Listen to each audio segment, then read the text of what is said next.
Arya Manggada Seri 3. Sang Penerus. Cerita, Esa Mintarja.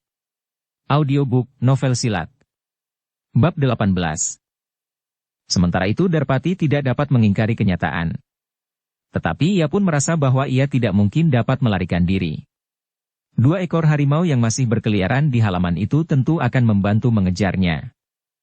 Karena itu, maka satu-satunya cara yang dapat ditempuh adalah menangkap Winnie dan mempergunakannya sebagai perisai untuk keluar dari halaman rumah itu. Tetapi untuk mengalahkan Winnie itu pun masih merupakan teka-teki baginya, apakah ia dapat melakukannya. Tetapi Darpati adalah orang yang memiliki ilmu yang tinggi dan pengalaman yang luas. Bagaimanapun juga ia mempunyai cara-cara yang licik untuk mempengaruhi lawannya.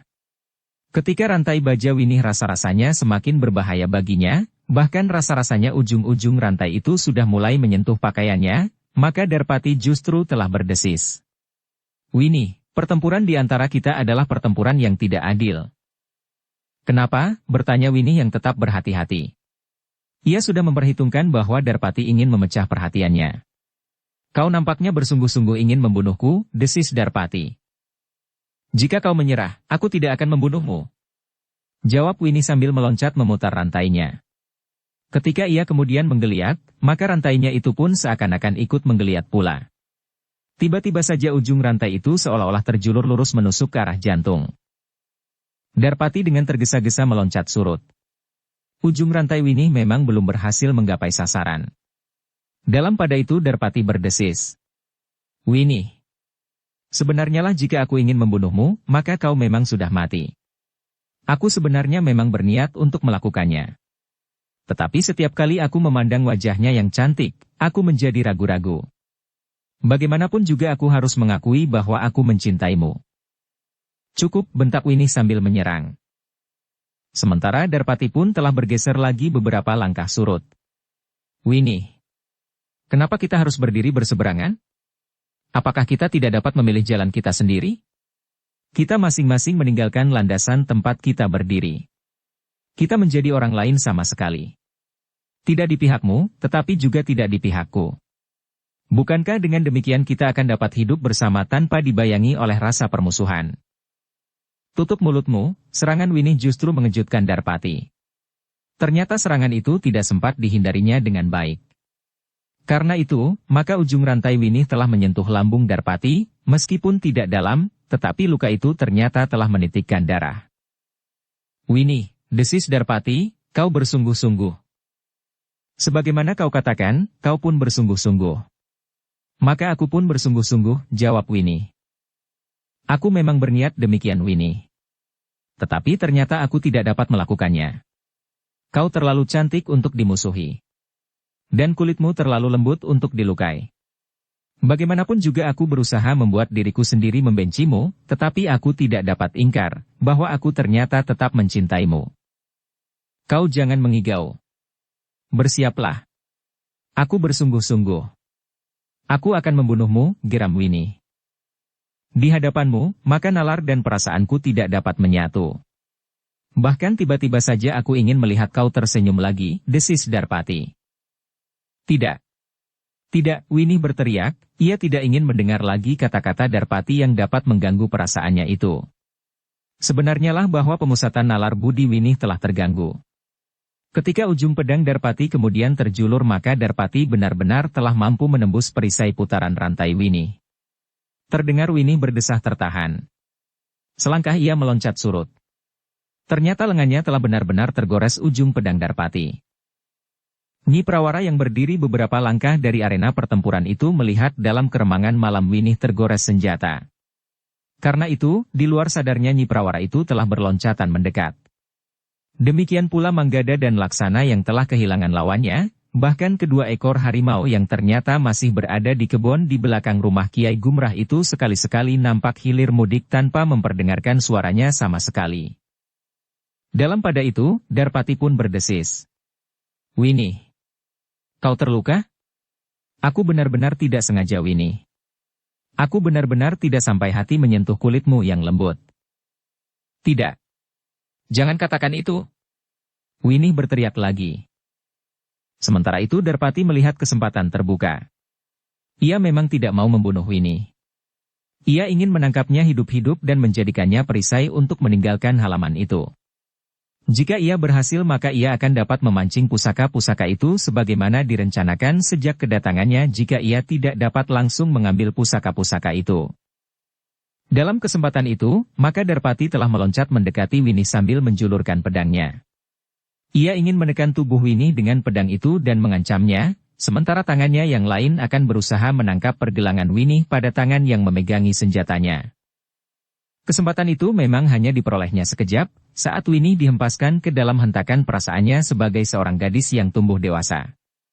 Jika keperkasaan gadis itu kembali lagi menguasainya serta kesadaran ilmunya yang tinggi menghentaknya, maka kecil sekali harapan Darpati dapat melindungi dirinya sendiri, karena sebenarnya lah bahwa Darpati harus mengakui bahwa sulit baginya untuk dapat mengalahkan Winnie. Dalam sekejap, perasaan Winnie memang terguncang. Bagaimanapun juga ia memang pernah tertarik kepada orang yang bernama Darpati itu. Karena itu kata-katanya yang lembut seperti hembusan semilirnya angin, rasa-rasanya sempat mengasah pemusatan nalar budinya. Namun ibunya yang berdiri semakin dekat, mendengar dan mengetahui kelicikan cara yang dipergunakan oleh Darpati yang agaknya memang sudah mempunyai pengalaman yang sangat luas dalam hubungannya dengan banyak macam perempuan. Karena itu, maka bersamaan dengan saat Darpati meloncat, Nyi Prawara berteriak. Winnie. Hati-hati. Winnie tersentak. Tetapi Darpati telah meloncat sambil mengacukan pedangnya. Kesempatan Winnie memang terlalu sempit. Yang dapat dilakukannya kemudian untuk menghindari ujung pedang yang hampir menggapai tubuhnya itu adalah dengan menjatuhkan dirinya. Ia berharap bahwa lontaran tubuh Darpati yang kuat akan dapat melemparkan Darpati itu melampauinya tanpa melukainya. Tetapi Darpati tidak menyerangnya dengan sepenuh tenaga. Darpati hanya ingin mengancamnya. Karena itu, ketika Winnie menjatuhkan dirinya untuk menghindar, maka daya dorong tubuh Darpati tidak cukup melontarkan tubuhnya melewati tubuh Winnie yang sudah siap melemparkannya semakin jauh dengan kedua kakinya. Justru karena itu, maka tubuh Darpati itu memang telah terlempar, tetapi tidak cukup jauh. Bahkan tubuh itu telah terhempas jatuh dekat di sebelah tubuh Winnie. Tetapi tendangan kaki Winnie yang mengenai perut Darpati telah membuat orang itu kesakitan. Dalam pada itu, maka hampir serentak keduanya telah berusaha untuk bangkit. Ketika Darpati sempat berdiri tegak, maka Winnie lah yang justru telah mendapat kesempatan. Dengan kecepatan yang sangat tinggi serta kemarahan yang menghentak-hentak di dadanya, Winnie telah mengayunkan rantai bajanya menyerang Darpati yang baru berusaha mempersiapkan dirinya menghadapi kemungkinan-kemungkinan yang akan terjadi. Yang terjadi kemudian ternyata telah mengejutkan orang-orang yang ada di kebun Kiai Gumrah itu. Rantai baja Winnie yang diayunkannya dengan kecepatan yang tinggi serta sepenuh tenaga itu telah mengenai tubuh Darpati yang berusaha menangkis tetapi terlambat. Terdengar Darpati memekik kesakitan. Tubuhnya terdorong surut. Sebuah luka yang panjang telah menyilang di dadanya. Sesaat ia berdiri termangu-mangu. Namun wajahnya seakan-akan telah berubah. Matanya menjadi merah menyala. Giginya gemeretak. Perlahan-lahan Darpati mengangkat pedangnya dan mengacukannya kepada Winnie sambil berkata, "Kau adalah perempuan cantik yang paling garang yang pernah aku temui. Lebih dari 100 perempuan yang pernah aku miliki. Dan sekarang kau akan menjadi satu di antara mereka. Tidak seorang pun di antara mereka yang berkesempatan memilih apa yang dapat mereka lakukan selain menjalankan segala perintahku dan memenuhi segala keinginanku sampai aku menjadi jemu dan mencampakkannya." Winnie menjadi gemetar. Ia melihat sesosok iblis yang menjadi merah oleh darahnya sendiri. Namun selangkah demi selangkah Darpati masih bergerak maju dengan pedang yang terjulur. Jantung Winnie rasa-rasanya berdetak semakin cepat. Sebagai seorang yang memiliki ilmu yang tinggi, Winnie dibekali oleh ketahanan jiwa yang kokoh. Namun Winnie memang belum mempunyai cukup banyak pengalaman. Karena itu, ketika ia melihat Darpati yang bersimbah darah itu melangkah mendekatinya, jiwanya seakan-akan telah terguncang. Tetapi ia tidak mau membiarkan dirinya diterkam oleh iblis itu. Ketika sosok yang menjadi menakutkan itu mendekatinya sambil mengacukan pedangnya, maka Winnie seakan-akan telah kehilangan pengendalian diri. Begitu kerasnya jiwanya terguncang, sehingga Winnie seakan-akan tidak tahu lagi apa yang dilakukannya. Winnie baru sadar, ketika ia mendengar ibunya menjerit memanggil namanya. Bahkan kemudian ibunya itu telah memeluknya dari belakang dan menariknya menjauhi sosok tubuh yang kemudian terhuyung-huyung dan jatuh terjerembab di tanah. "Winnie, Winnie! Hentikan!" teriak ibunya. Winnie yang masih saja gemetar bagaikan terbangun dari mimpi yang sangat buruk. Ketika ibunya kemudian mengguncang tubuhnya, maka Winnie pun melihat sosok tubuh yang terbaring itu. Darpati telah terbunuh dengan luka arang keranjang. Winnie lah yang kemudian menjerit tinggi. Sambil memejamkan matanya ia memeluk ibunya erat-erat seakan-akan tidak mau melepaskannya lagi. Jerit Nyi Prawara dan Winnie ternyata terdengar dari halaman di depan.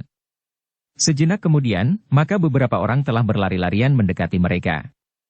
Kiai Gumrah, Ki Prawara serta Juragan Gula yang semula ikut bertempur di halaman melawan orang-orang yang ternyata cukup liat dan berilmu tinggi, sehingga memerlukan waktu yang cukup lama. "Apa yang terjadi?" bertanya Kiai Gumrah.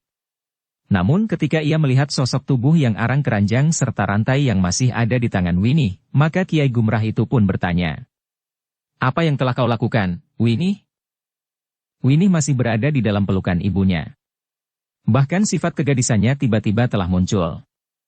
Winnie itu menangis terisak-isak. Seakan-akan ia ingin menyembunyikan wajahnya dari bayangan yang mengerikan itu di dada ibunya. "Nyi, bukankah kau ada di sini?" bertanya Ki Prawara. "Nanti aku ceritakan apa yang terjadi." Tetapi Winnie tidak dapat berbuat lain, jawab Nyi Prawara. Kiai Gumrah dan Ki Prawara saling berpandangan sejenak.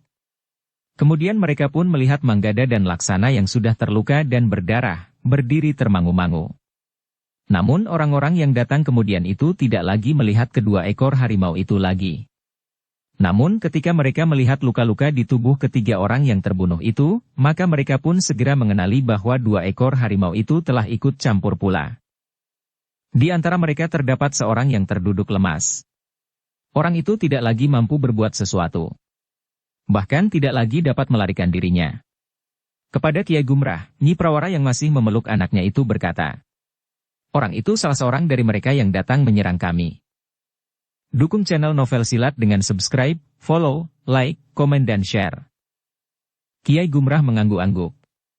Katanya, ternyata Darpatilah yang mengatur segala-galanya.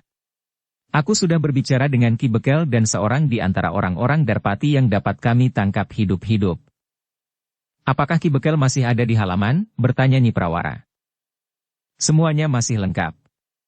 Memang ada orang-orang berilmu yang dapat melarikan diri. Tetapi ada yang berhasil kami tangkap," jawab Kiai Gumrah. Lalu katanya pula, "Tetapi aku akan membawa Ki Bekel kemari. Aku akan menunjukkan kepadanya apa yang telah terjadi di sini." Nyi Prawara mengangguk kecil. Namun katanya, "Aku akan membawa Winnie masuk. Biarlah Manggada dan Laksana bercerita." "Mereka juga terluka?" bertanya Kiai Gumrah. "Ya. Aku akan menyiapkan obat bagi semuanya, termasuk Winnie yang juga terluka," jawab Nyi Prawara. Nyi Prawara pun kemudian telah mengajak Winnie masuk ke ruang dalam. Dihiburnya anaknya sebagaimana seorang ibu yang dengan penuh kasih membesarkan hati anaknya yang terguncang perasaannya.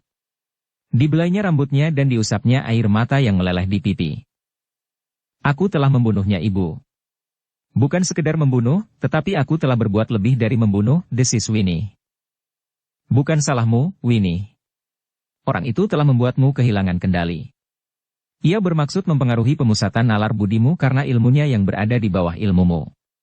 Tetapi ia benar-benar memiliki pengalaman yang sangat luas. Baik dalam olah kanuragan maupun dalam hubungannya dengan perempuan, sehingga ia mampu mengusik kelemahan-kelemahan yang ada pada perasaan seorang perempuan," berkata ibunya. Setelah berhenti sejenak, ia pun berkata, "Tetapi perbuatannya itu justru telah menjerumuskannya ke dalam satu keadaan yang sangat pahit. Meskipun demikian, orang itu sendirilah yang bersalah, sehingga ia mendapat perlakuan yang sangat buruk." Winnie tidak menjawab. Tetapi sikap ibunya, belayan tangannya serta kata-katanya yang lembut membuat perasaan Winnie yang terguncang menjadi sedikit tenang.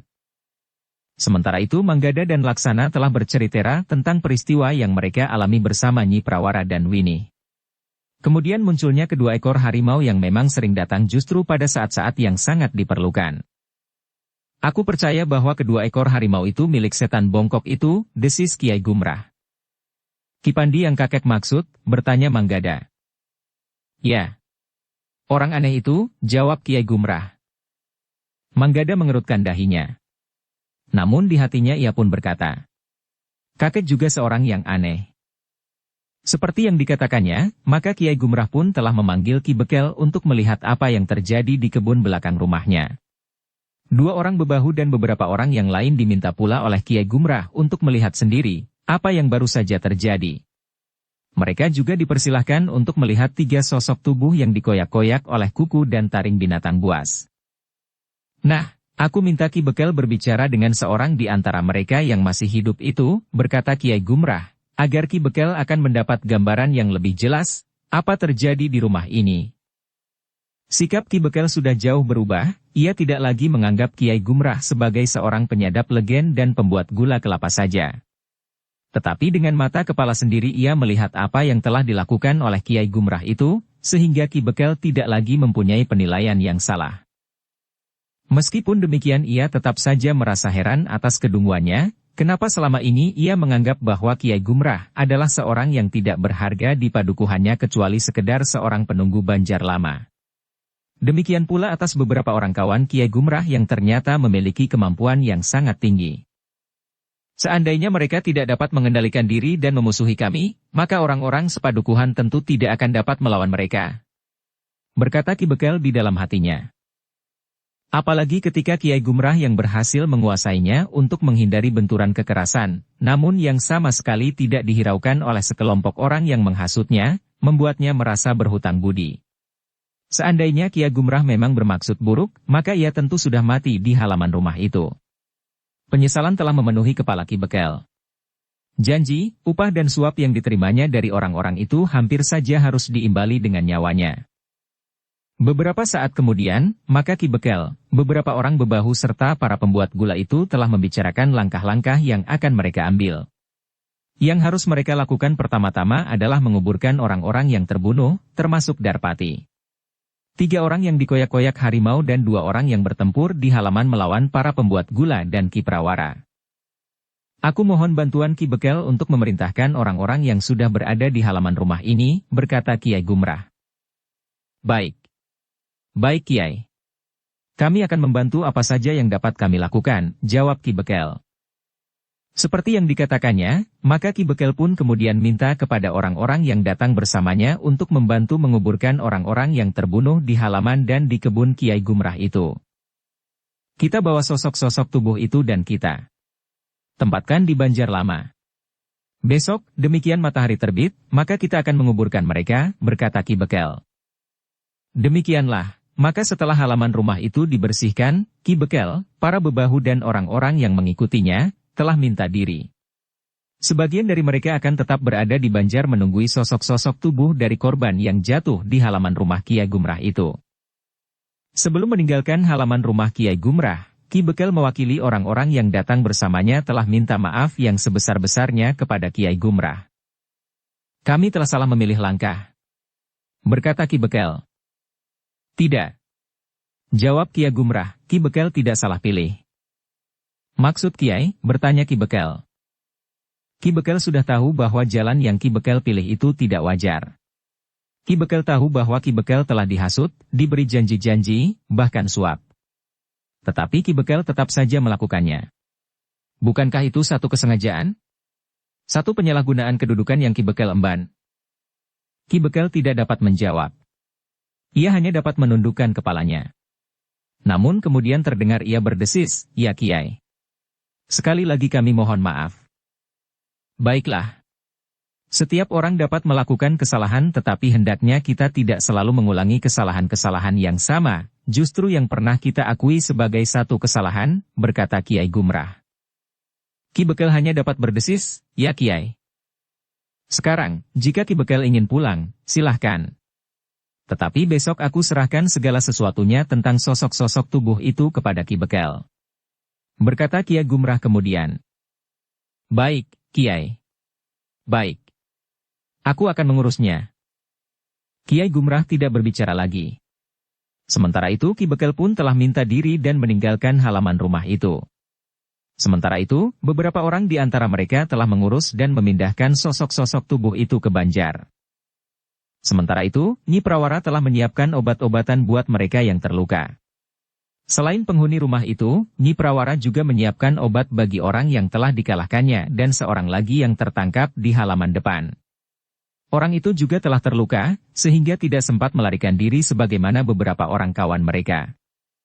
Dari keduanya Kiai Gumrah dan orang-orang yang ada di rumah itu mendengar apa yang telah dilakukan oleh Darpati sepengetahuan Kiai Windu Kencana. Darpati memang mendapat kesempatan untuk mencoba mengambil pusaka-pusaka itu dengan caranya. Namun ternyata cara itu telah gagal. Dalam pada itu, hampir semalam suntuk Nyi Prawara telah mengobati orang-orang yang terluka. Manggada dan Laksana yang tidak terlalu parah lukanya, telah duduk di dapur sambil menunggui perapian. Mereka telah merebus air untuk membuat minuman bagi mereka yang telah bekerja keras, termasuk kawan-kawan Kiai Gumrah. Meskipun demikian, Nyi Prawara juga berpesan kepada keduanya agar mereka tidak bergerak terlalu banyak. "Jika air telah mendidih, beritahu aku," berkata Nyi Prawara sambil mengobati bekas lawannya yang dilukainya dengan ujung rantainya serta seorang lagi di antara orang-orang yang datang menyerang, yang bertempur di halaman depan. Peristiwa itu telah mendorong Kiai Gumrah dan kawan-kawannya untuk mengambil tindakan yang lebih jelas. Dengan nada tinggi Juragan Gula itu berkata, "Kita tidak dapat hanya sekedar menunggu sekarang ini. Permusuhan di antara kita dengan mereka sudah semakin terbuka. Jika kita sekedar menunggu, maka pada suatu saat kita akan dapat lengah sehingga kita benar-benar akan dapat mereka hancurkan." Kiai Gumrah mengangguk-angguk sementara seorang di antara kawan-kawan Kiai Gumrah itu berkata, "Kita sudah tahu sarang mereka. Apalagi kesulitan kita jika kita akan menyerang?" Kiai Gumrah menarik nafas dalam-dalam. Namun kemudian katanya, "Kita belum dapat menggambarkan kekuatan mereka. Menurut perhitunganku, saat ini orang yang disebut Panembahan itu telah berada di antara mereka." Juragan Gula itu pun kemudian berkata, "Kita memang harus membicarakannya dengan bersungguh-sungguh. Tetapi segala-galanya bukan lagi rahasia sekarang. Kita sudah cukup lama berpura-pura, sementara mereka masih saja memburu kita sampai sekarang. Padahal kita merasa yakin bahwa kita tidak bersalah. Apa yang kita lakukan sesuai dengan garis yang telah ditentukan oleh perguruan kita. Kita memang sudah pasti sekarang. Nama-nama Windu Kusuma dan orang-orang yang bekerja bersamanya, orang yang disebut Panembahan dan orang-orang yang lain lagi, adalah orang-orang yang telah bekerja bersama dengan pengkhianat itu," berkata salah seorang kawan Kiai Gumrah yang lain. "Baiklah," berkata Kiai Gumrah. "Kita memang harus membicarakannya dengan bersungguh-sungguh. Kawan kita akan memastikan sasaran yang harus kita tuju. Kita memang tidak akan menunggu Kiai Windu Kusuma dan Sang Panembahan itu datang kemari. Menurut keterangan seorang di antara mereka yang berbaik hati menghubungi kita, maka sebelum purnama, pusaka-pusaka itu sudah harus berada di tangannya. Bahkan harus sudah menyentuh jantung segar seseorang agar tuahnya tidak akan berkurang. Satu senjata yang mengerikan. Itu adalah sekedar perlambang bahwa Panembahan itu akan menghabisi kita semuanya dengan tombak kita sendiri," berkata Juragan Gula itu. Tetapi Panembahan yang agaknya adalah Panembahan itu juga, benar-benar telah membasahi kerisnya dengan darah gadis-gadis. Agaknya ia benar-benar percaya justru karena ilmu hitamnya, bahwa hal yang demikian itu dapat memberikan arti bagi pusaka-pusakanya. Kawan-kawan Kiai Gumrah itu mengangguk-angguk. Agaknya Panembahan itu memang percaya bahwa dengan menusukkan ujung tombak itu pada jantung segar di dalam diri seseorang, maka pusaka-pusaka itu akan menjadi semakin bertuah. Sementara itu, selama pusaka-pusaka itu disimpan oleh Kiai Gumrah, maka hal seperti itu sama sekali tidak pernah dilakukannya. Bahkan terpikir pun tidak. Karena itu, maka Kiai Gumrah itu pun berkata, "Baiklah. Kita memang harus membicarakannya dengan sungguh-sungguh. Kita akan datang kepada mereka. Semakin cepat semakin baik. Kita atau merekalah yang akan hancur."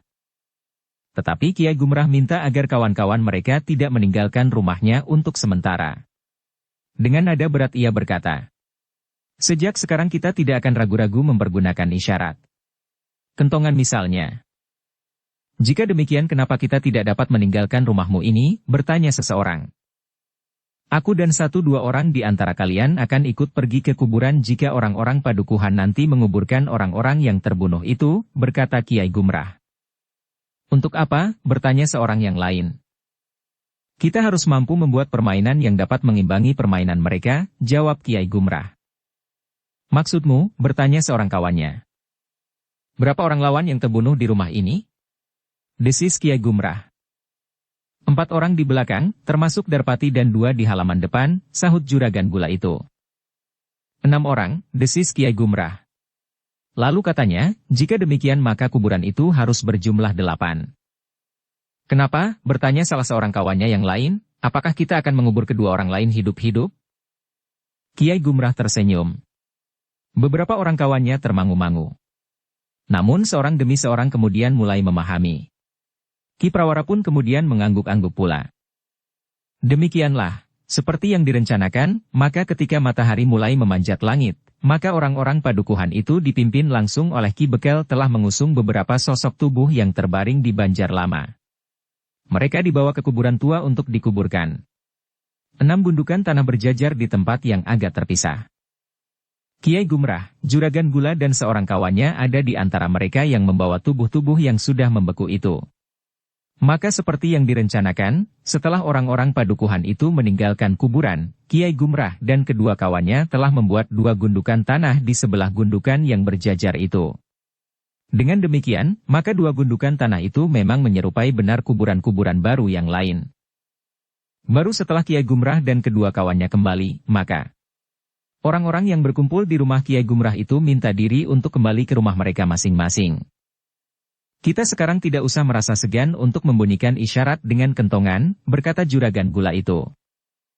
Ya, jawab Kiai Gumrah, kita dapat membuat persetujuan, bunyi isyarat yang harus kita bunyikan dalam keadaan tertentu, tetapi tidak mengacaukan tanda-tanda atau isyarat yang sudah terbiasa dipergunakan di dalam tatahan kehidupan di padukuhan ini. Demikianlah, Kiai Gumrah dan kawan-kawannya yang dalam kehidupan mereka sehari-hari pada umumnya menjadi penyadap legen kelapa serta membuatnya menjadi gula, tidak lagi berusaha membuat tirai yang dapat menyembunyikan kenyataan mereka. Justru keadaan telah menyudutkan mereka untuk menyatakan diri, siapakah sebenarnya mereka itu. Usaha mereka untuk dapat hidup tenang sebagaimana para petani di padukuhan itu, ternyata telah dikacaukan oleh perbuatan yang tidak bertanggung jawab. Dalam pada itu, Kiai Gumrah dan kawan-kawannya sepakat untuk membiarkan kedua orang yang terluka itu berada di rumah Kiai Gumrah. Mereka harus mendapat pengobatan yang baik, namun juga pengawasan yang saksama, karena mereka tidak boleh terlepas dari tangan mereka. Karena itu, maka dengan terpaksa sekali Kiai Gumrah harus mengikat tangan mereka selama mereka berbaring di pembaringan, meskipun ikatannya cukup longgar. Maaf Kisanak, berkata Kiai Gumrah, kami tidak dapat berbuat lain. Kedua orang itu tidak menjawab. Namun mereka mengerti bahwa yang dilakukan terhadap keduanya itu adalah wajar sebagaimana sikap mereka yang sedang bermusuhan. Bahkan keduanya tidak mengalami perlakuan yang buruk, itu pun sudah merupakan satu kelebihan tersendiri. Sementara itu, maka keluarga Kiai Gumrah yang menjadi semakin besar itu pun telah membagi tugas mengawasi orang-orang yang menjadi tawanan mereka dan yang tangannya terikat pada tiang di pembaringan mereka. Demikianlah maka, kegagalan rencana Darpati untuk mengambil pusaka-pusaka yang tersimpan di rumah Kiai Gumrah, atau mengambil winih yang akan dapat dipertukarkan dengan pusaka-pusaka itu telah mendapat perhatian tersendiri dari para pengikut Kiai Windukusuma. Ketika beberapa orang datang memberitahukan kegagalan itu, serta kegagalan mereka memanfaatkan orang-orang sepadukuhan, maka Kiai Windukusuma menyadari bahwa mereka harus mengambil jalan lain. Namun timbul kecemasan di antara para pengikut Kiai Windukusuma, bahwa ada di antara orang-orang yang tertangkap hidup-hidup sehingga mereka akan dapat memberikan beberapa keterangan kepada Kiai Gumrah. Karena sebenarnya lah mereka mengetahui bahwa Kiai Gumrah bukan sekedar penyadap legen kelapa dan pembuat gula. Yang tersebar di padukuhan itu, sebenarnya lah murid-murid dari satu perguruan yang besar. Kita harus yakin bahwa tidak ada orang yang tertangkap hidup-hidup, berkata Kiai Windukusuma. Maka Kiai Windukusuma itu pun telah memerintahkan orang-orangnya untuk menyelidiki kemungkinan itu. Kita dapat mencari sumber keterangan dari orang-orang padukuhan itu. Tentu ada di antara mereka yang membantu melakukan penguburan, berkata Kiai Windukusuma. Namun seorang yang lain berkata, Kenapa kita harus mengambil langkah yang berbahaya? Orang-orang padukuhan itu sekarang tentu menjadi sangat curiga terhadap orang yang tidak mereka kenal. Tetapi kita harus tahu pasti nasib orang-orang kita yang tidak. Kembali, jawab Kiai Windukusuma. Semua ada 8 orang termasuk Darpati sendiri. Bukankah ada jalan yang lebih mudah? Kita pergi ke kuburan itu. Kita hitung, ada berapa kuburan baru yang ada. Orang-orang kita yang terbunuh itu tentu dikubur menjadi satu. Seandainya ada orang-orang padukuhan itu yang terbunuh, maka tubuh mereka tentu akan dikubur di tempat yang terpisah, karena mereka tentu akan membedakan kuburan pahlawan-pahlawan mereka dengan tubuh-tubuh dari orang-orang yang mereka anggap orang-orang jahat. Apalagi setelah Ki Bekel dan orang-orang padukuhan itu berubah pikiran. Kiai Windukusuma itu pun mengangguk-angguk. Katanya, bagus. Perintahkan 1-2 untuk melihat ke kuburan itu. Demikianlah, maka 2 orang di antara para pengikut Kiai Windukusuma itu telah melihat kuburan yang diketahuinya sebagai tempat untuk mengubur korban yang jatuh dalam pertempuran semalam. 2 ekor burung elang sempat melihat iring-iringan penguburan itu, sehingga 2 orang pengikut Kiai Windukusuma itu segera mengetahui kuburan yang dicarinya karena kedua ekor elang itu terbang berputaran di atasnya. Ketika kuburan itu sudah menjadi sepi, maka 2 orang pengikut Kiai Windukusuma itu pun telah masuk ke dalamnya untuk menghitung berapa orang yang dikuburkan oleh orang-orang padukuhan. 8, desis salah seorang daripadanya. Kawannya menarik nafas dalam-dalam. Katanya, kita sudah terlalu banyak memberikan korban. Tetapi persoalannya masih belum selesai. Pusaka-pusaka yang dikehendaki oleh Panembahan itu belum dapat kita kuasai. Tetapi bahwa ke-8 orang termasuk Darpati itu ternyata sudah mati semua adalah lebih baik daripada ada di antara mereka yang tertangkap hidup. Yang tertangkap hidup itu akan dapat memberikan banyak keterangan kepada Kiai Gumrah dan kawan-kawannya. Berkata orang yang pertama. Kawannya mengangguk-angguk. Katanya, iya. Memang lebih baik jika semuanya mati. Kita tidak mencemaskan lagi apa saja yang akan diceritakan kepada orang-orang yang menangkapnya. Betapapun ketahanan jiwani seseorang, namun jika dipaksa dengan kekerasan, maka biasanya mulutnya akan terbuka pula. Nampaknya Kiai Gumrah dan kawan-kawannya juga sudah mulai kehilangan kesabaran. 8 orang kawan kita dibunuhnya. Kita tentu dapat mengerti kenapa mereka berbuat demikian. Apalagi menghadapi orang-orang dalam kelompok-kelompok baru di lingkungan kita.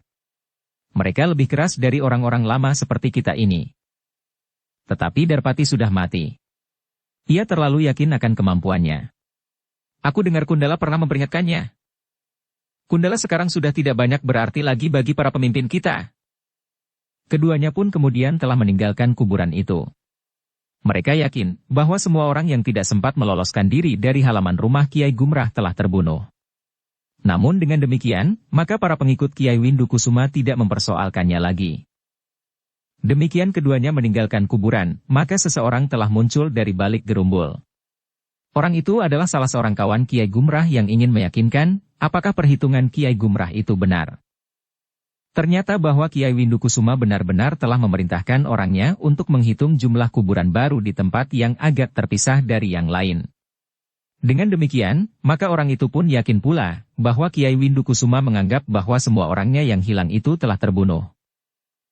Anggapan itulah yang ternyata kemudian merupakan salah satu kelemahan bagi Kiai Windukusuma, karena ia menganggap bahwa tidak ada orang yang dapat memberikan keterangan lebih banyak tentang isi dan kekuatan kelompok Kiai Windukusuma dan orang yang disebutnya Panembahan itu. Mereka menganggap bahwa Kiai Gumrah tidak akan berani berbuat lebih jauh dari sekedar mempertahankan diri di rumahnya karena ia tidak mempunyai gambaran sama sekali tentang lawannya yang ingin mendapatkan pusaka-pusaka yang disimpannya itu. Kiai Windukusuma memang tidak mengingkari kemungkinan bahwa Kiai Gumrah akan dapat mengetahui letak persembunyiannya dengan mengikuti arah terbang burung-burung elang yang dipergunakannya untuk mengetahui beberapa hal tentang keadaan Kiai Gumrah, lingkungannya dan bahkan beberapa kegiatannya. Tetapi persembunyian itu ternyata bukan merupakan satu hal yang sangat penting bagi mereka. Sebenarnya lah pengamatan salah seorang kawan Kiai Gumrah atas sarang lawannya masih jauh dari yang diharapkan. Untunglah bahwa Kiai Gumrah dan kawan-kawannya berhasil menangkap 2 orang pengikut Darpati yang telah berusaha untuk mengambil pusaka-pusaka yang tersimpan di rumah Kiai Gumrah itu dengan caranya, setelah mereka berhasil mengelabui dan menggerakkan orang-orang padukuhan bahkan termasuk Ki Bekel pula. Ternyata perlakuan yang baik, serta perawatan yang bersungguh-sungguh telah membuat hati kedua orang tawanan itu berguncang. Jika mereka semula berniat untuk tidak mengatakan sesuatu tentang kelompoknya, maka kemudian sedikit demi sedikit tekad yang semula mengeras seperti batu hitam itu mulai mencair. Kiai Gumrah sejak semula memang meyakini bahwa sikap dan perlakuan yang baik akan dapat mengkikis kekerasan hati kedua orang tawanannya. Karena itu maka perlahan-lahan Kiai Gumrah dapat menggiring mereka ke dalam satu pembicaraan yang bersungguh-sungguh. Ketika keadaan kedua orang itu menjadi sedikit baik, maka mereka mulai dapat duduk di amben yang besar di ruang dalam rumah Kiai Gumrah. Tali yang mengikat dengan pembaringan mereka telah dilepas di saat-saat tertentu, sebagaimana saat mereka duduk di ruang dalam bersama dengan Kiai Gumrah dan Ki Prawara. Meskipun tangan dan kakinya tidak terikat, tetapi kedua orang itu menyadari bahwa ia berada di satu lingkungan yang dikelilingi oleh orang-orang berilmu tinggi. Ternyata dua orang perempuan yang ada di rumah itu adalah perempuan yang berilmu tinggi pula. Seorang di antaranya berhasil membunuh Darpati, sedangkan yang seorang lagi telah mengalahkan salah seorang dari kedua orang tawanan itu. Setelah menghirup beberapa teguk minuman hangat, maka mereka mulai berbincang tentang beberapa hal yang menyangkut tentang kelompok yang dipimpin oleh Kiai Windukusuma. Kedua orang itu memang tidak segera menjawab pertanyaan-pertanyaan Kiai Gumrah. Namun sedikit demi sedikit Kiai Gumrah meyakinkan kepada keduanya, bahwa keduanya bagi Kiai Windukusuma sudah dianggap sebagai orang-orang yang hilang. Kisanak, berkata Kiai Gumrah, di kuburan itu terdapat 8 onggok tanah galian baru. Seorang di antara kawanku menyaksikan 2 orang pengikut Kiai Windukusuma yang datang dan menghitungnya. Bagaimana kawan Kiai dapat mengerti bahwa kedua orang itu adalah pengikut Kiai Windukusuma? Bertanya salah seorang dari kedua orang tawanan itu. Kawanku bersembunyi di balik sebuah gerumbul yang tidak terlalu jauh. Ia mendengar percakapan kedua orang itu, sehingga kawanku yakin bahwa Kiai Windukusuma telah menganggap kalian orang-orang yang telah dikubur bersama 6 orang kawan kalian. Orang itu masih merasa ragu. Namun kemudian Kiai Gumrah berkata, Kisanak, justru kalian sudah dianggap hilang, aku merasa kasihan kepada kalian. Kalian tidak akan dapat berlindung kepada siapapun. Seandainya mereka tahu bahwa kalian masih ada, mungkin mereka akan berusaha untuk membebaskan kalian. Tetapi mungkin juga sebaliknya. Mereka akan berusaha membunuh kalian agar kalian tidak dapat berbicara lagi. Tetapi dengan 2 onggok tanah kuburan itu, kalian tidak akan lagi merasa dibayangi oleh ancaman pembunuhan itu. Kedua orang itu termangu-mangu sejenak, sementara Kiai Gumrah pun berkata, pertimbangkan keadaanmu baik-baik Kisanak. Karena kalian tentu tidak akan merasa senang untuk benar-benar berada di kuburan itu, siapapun yang mengantarkan kalian ke sana. Keduanya mengangguk-angguk. Seorang di antara mereka berkata, aku mengerti Kiai. Aku pun merasa perlakuan Kiai dan keluarga Kiai terlalu baik buat kami. Karena itu, maka rasa-rasanya kami memang harus menilai sikap kami. Kalian masih mempunyai waktu Kisanak, berkata Kiai Gumrah, meskipun sangat sempit. Sekarang, beristirahatlah agar keadaan kalian menjadi semakin baik. Bersambung ke bab 19. Dukung kami dengan subscribe, follow, like, komen dan share. Terima kasih.